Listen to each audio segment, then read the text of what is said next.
ಸ್ನೇಹಿತರೆ, 2026ರ KAS ಅಧಿಸೂಚನೆ ಬಗ್ಗೆ ನಾವು ಸಂಪೂರ್ಣವಾಗಿ ತಿಳಿದುಕೊಳ್ಳೋಣ. ಯಾವಾಗ ಲಾಸ್ಟ್ ಡೇಟ್ ಇದೆ, ಅಪ್ಲಿಕೇಶನ್ ಯಾವಾಗ ಹಾಕಬೇಕು, ಫೀಸ್ ಎಷ್ಟಿದೆ ಮತ್ತು ಕ್ವಾಲಿಫಿಕೇಷನ್ ಏನು ಅನ್ನೋದನ್ನ ನಾವು ತಿಳ್ಕೊಳ್ಳೋಣ ಸ್ನೇಹಿತರೆ.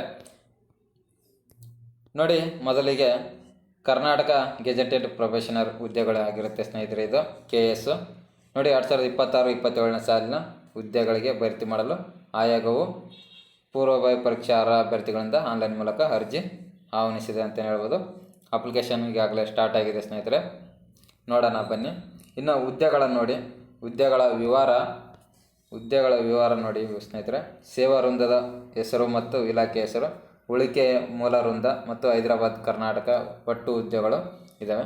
ವಿಡಿಯೋನ ಪಾಸ್ ಮಾಡಿ ನೋಡಿ ಸ್ನೇಹಿತರೆ, ಯಾವ್ಯಾವ ಹುದ್ದೆಗಳು ಇದ್ದಾವೆ ಅನ್ನೋದನ್ನ.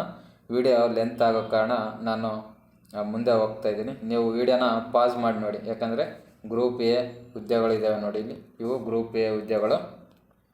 ವಿಡಿಯೋನ ಪಾಸ್ ಮಾಡಿ ನೋಡಿ ನೀವು, ಯಾವ್ದ್ಯಾವುದು ಎಷ್ಟೆಷ್ಟು ಹುದ್ದೆಗಳು ಇದ್ದಾವೆ ಅಂತ. ಇದು ಗ್ರೂಪು ಬಿ ಸ್ನೇಹಿತರೆ, ಗ್ರೂಪ್ ಬಿ ಹುದ್ದೆಗಳು. ತಹಸೀಲ್ದಾರ್ ಗ್ರೇಡ್ 2 ಎಲ್ಲ ಇದ್ದಾವೆ ಸ್ನೇಹಿತರೆ. ಎಷ್ಟು ಒಟ್ಟು 13 ಪೋಸ್ಟ್ಗಳಿವೆ. ಟೋಟಲ್ ಒಟ್ಟಾರೆಯಾಗಿ ಹುದ್ದೆಗಳು ನೋಡೋದಾದರೆ ನೋಡಿ, ಒಟ್ಟಾರೆಯಾಗಿ 319 ಹುದ್ದೆಗಳಾಗಿರುತ್ತೆ KAS. ಇನ್ನು ಅರ್ಜಿ ಸಲ್ಲಿಕೆ ಪ್ರಕ್ರಿಯೆ ನಾವು ನೋಡೋದಾದರೆ, ಅರ್ಜಿ ಸಲ್ಲಿಸಲು ನಿಗದಿಪಡಿಸಿರುವ ದಿನಾಂಕ ನೋಡಿ 1/8/2026. ಈಗಾಗಲೇ ಅರ್ಜಿ ಸಲ್ಲಿಸಬಹುದು, ಪ್ರಾರಂಭವಾಗಿದೆ. ಅರ್ಜಿ ಸಲ್ಲಿಸಲು ಕೊನೆಯ ದಿನಾಂಕ ನೋಡಿ 31/8/2026 ಕೊನೆಯ ದಿನಾಂಕವಾಗಿರುತ್ತೆ. ಇನ್ನು ಶುಲ್ಕ ನೋಡಿ, ಪೂರ್ವಭಾವಿ ಪರೀಕ್ಷೆ ದಿನಾಂಕ ನೋಡಿ 15/11/2026 ಅಂದರೆ ನವೆಂಬರಲ್ಲಿ ಪೂರ್ವಭಾವಿ ಪರೀಕ್ಷೆ ಇರುತ್ತೆ. ಅದು ತಾತ್ಕಾಲಿಕ ಅಂತ ಹೇಳಿದರೆ, ಒಟ್ಟಿನಲ್ಲಿ ನವೆಂಬರ್ 15ರಂದು ಎಕ್ಸಾಮ್ನ ಕಂಡಕ್ಟ್ ಮಾಡ್ತಾರೆ. ಇನ್ನು ನೋಡೋದಾದರೆ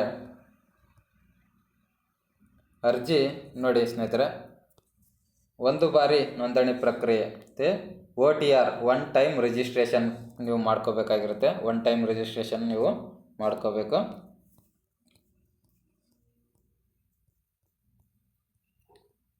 ನೋಡಿ ಸ್ನೇಹಿತರೆ, ಅಪ್ಲಿಕೇಶನ್ ಗಮನಿಸಿ. ಕೇವಲ ಸಹಿ ಛಾಯಾಚಿತ್ರವನ್ನು JPG ಮತ್ತು JPG ಸ್ವರೂಪದಲ್ಲಿ ಅಪ್ಲೋಡ್ ಮಾಡಬೇಕಂತ ಹೇಳಿದರೆ, KPSC ಉದ್ಯೋಗ ನೋಡಿ. ಇದು ನೋಡಿ, ಪಾವತಿ ಶುಲ್ಕ ನೀವು ನೆಟ್ ಬ್ಯಾಂಕಿಂಗ್ ಮಾಡ್ಬೋದು, ಡೆಬಿಟ್ ಕಾರ್ಡ್ ಮಾಡ್ಬೋದು ಮತ್ತು ಕ್ರೆಡಿಟ್ ಕಾರ್ಡ್ UPI ಮುಖಾಂತರ ನೀವು ಶುಲ್ಕವನ್ನು ಪಾವತಿಸಬಹುದು. ಎಷ್ಟು ಶುಲ್ಕ ಇದೆ ಅನ್ನೋದನ್ನ ನೋಡೋಣ. ನೋಡಿ, ಶುಲ್ಕ ಸಾಮಾನ್ಯ ಅರ್ಹತೆ ಅಭ್ಯರ್ಥಿಗಳಿಗೆ 600 ರೂಪಾಯಿ ಇದೆ. ಪ್ರವರ್ಗ 2A ಮತ್ತು ಪ್ರವರ್ಗ 2B, ಪ್ರವರ್ಗ 3A 3B ಸೇರಿದ ಅಭ್ಯರ್ಥಿಗಳಿಗೆ 300 ರೂಪಾಯಿ ಇರುತ್ತೆ ಸ್ನೇಹಿತರೆ. ಇನ್ನು ಮಾಜಿ ಸೈನಿಕ ಅಭ್ಯರ್ಥಿಗಳಿಗೆ 50 ರೂಪಾಯಿ ಇರುತ್ತೆ. ಇನ್ನು ಪರಿಶಿಷ್ಟ ಜಾತಿ, ಪರಿಶಿಷ್ಟ ಪಂಗಡ ಪ್ರವರ್ಗ 1 ಹಾಗೂ ಅಂಗವಿಕಲ ಅಭ್ಯರ್ಥಿಗಳಿಗೆ ಶುಲ್ಕ ಪಾವತಿಯಿಂದ ವಿನಾಯಿತಿ ಇರುತ್ತೆ. ಅಂದರೆ ಇವರಿಗೆ ಶುಲ್ಕವನ್ನು ಇರೋದಿಲ್ಲ, ಫ್ರೀಯಾಗಿ ಅಪ್ಲಿಕೇಶನ್ನ ಹಾಕ್ಬೋದು.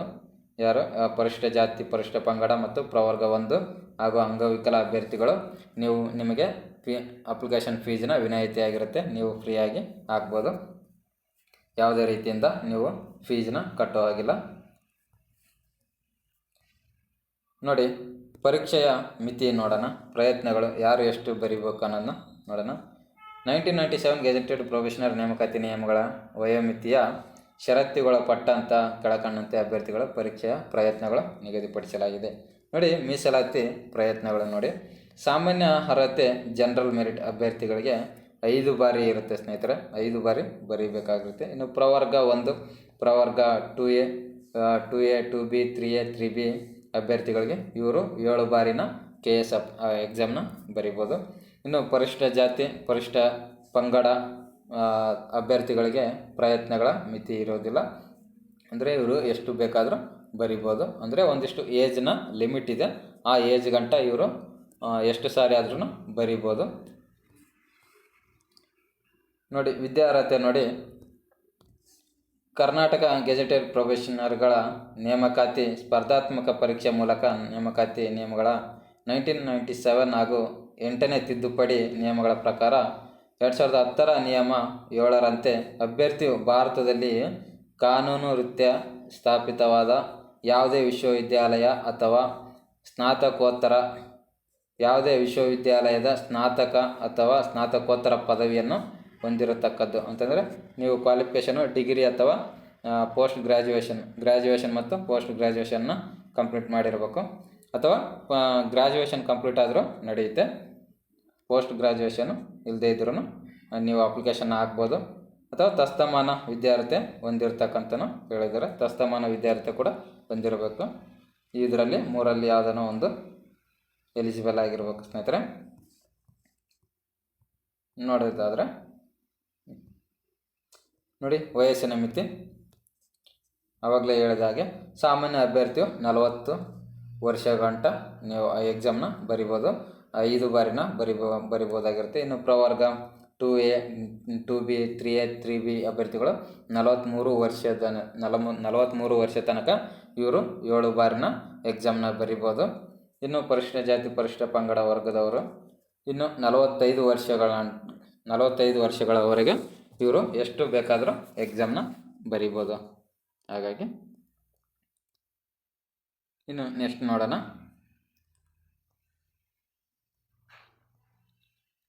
ಇನ್ನು ದೈಹಿಕ ದಾರ್ಢ್ಯತೆ ನೋಡೋಣ. ನೋಡಿ, ಸೇವೆ ಎತ್ತರ ನೋಡಿ, ಕರ್ನಾಟಕ ಪೊಲೀಸು 165 ಸೆಂಟಿಮೀಟ್ರು, ಸೇವೆ DYSP ಸಿವಿಲ್ ಗ್ರೂಪ್ ಎ ಇದು 84 ಸೆಂಟಿಮೀಟ್ರ್ ಎದೆಯ ಸುತ್ತಳತೆ ಇರಬೇಕು. ಎತ್ತರ ಇದು 165 ಎತ್ತರ ಇರಬೇಕು. ಇನ್ನು ತೂಕ ನೋಡಿ, ಪೂರ್ಣವಾಗಿ ವಿಸ್ತರಿಸಿದಾಗ 5 ಸೆಂಟಿಮೀಟ್ರು. ಎತ್ತರ ಎದೆ ಸುತ್ತಳತೆ ನೋಡಿ 150. ಮಹಿಳೆಯರಿಗೆ 157 ಹೈಟ್ ಇರಬೇಕಾಗಿರುತ್ತೆ. ಇನ್ನು ತೂಕ ನೋಡಿ 49 kg ಇರುತ್ತೆ. ಮಹಿಳೆಯ ಎತ್ತರಕ್ಕೆ ತಕ್ಕಂತೆ ಆದರೆ 46 kg, ಇದು ಕಡಿಮೆ ಇಲ್ಲದಂತೆ ಇರಬೇಕು, 46 kg. ಇನ್ನು ನೋಡಿ, ಕರ್ನಾಟಕ ಕಾರಾಗೃಹ ಸೇವೆಗೆ 168 ಹೈಟ್ ಇರಬೇಕು, 86 ಸೆಂಟಿಮೀಟ್ರು. ಎದೆ ಸುತ್ತಳತೆ 5 ಸೆಂಟಿಮೀಟ್ರು ಅಗಲವಾಗಬೇಕು, ಅಂದರೆ ಎದೆ ಉಬ್ಬಿಸಿದಾಗ ವಿಸ್ತರಣೆ ಅನ್ವಯವಾಗುತ್ತದೆ. ಇನ್ನು ಮಹಿಳೆಯರಿಗೆ 157 ಸೆಂಟಿಮೀಟ್ರ್ ಎತ್ತರ ಇರಬೇಕು. ನೆಕ್ಸ್ಟು ತೂಕ ಕೂಡ 46 ಇರಬೇಕು. ಅಬಕಾರಿ ಉಪ ಅಧೀಕ್ಷಕರು ನೋಡಿ, ಯಾರು ಹೈಟ್ ಇಲ್ಲ ಅನ್ನೋರು 163 ಅಬಕಾರಿ ಉಪ ಅಧೀಕ್ಷಕರು ಇದಕ್ಕೆ ಅಪ್ಲಿಕೇಶನ್ ನೀವು ಹಾಕ್ಬೋದು. 163 ಹೈಟ್ ಇದೆ, ಇದಕ್ಕೆ 81 ಸೆಂಟಿಮೀಟ್ರ್ ಎದೆ ಸುತ್ತಳತಿದೆ. ಇನ್ನು 5 ಸೆಂಟಿಮೀಟ್ರು ಇನ್ನು ಎದೆ ಉಬ್ಬಿಸಿದಾಗ ಮತ್ತು ವಿಸ್ತರಣೆ ಆಗಬೇಕಂತ ಹೇಳಿದ್ರೆ. ಇನ್ನು ಮಹಿಳೆಯರಿಗೆ ನೋಡಿ 157 ಹೈಟ್ ಇದೆ, ಇದಕ್ಕೆ 49 kg ವೆಯ್ಟ್ ಇರಬೇಕು ಇವರು. ನೆಕ್ಸ್ಟ್ ನೋಡೋಣ.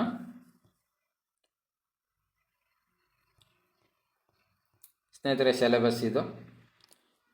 ಇದರ ಸಿಲೆಬಸ್ಸು ವಿಡಿಯೋ ನೆಕ್ಸ್ಟ್ ವಿಡಿಯೋದಲ್ಲಿ ಹೇಳ್ತೀನಿ. ಸ್ನೇಹಿತರೆ, ಈ PDF ನಾನು ಟೆಲಿಗ್ರಾಮಲ್ಲಿ ಹಾಕಿರ್ತೀನಿ.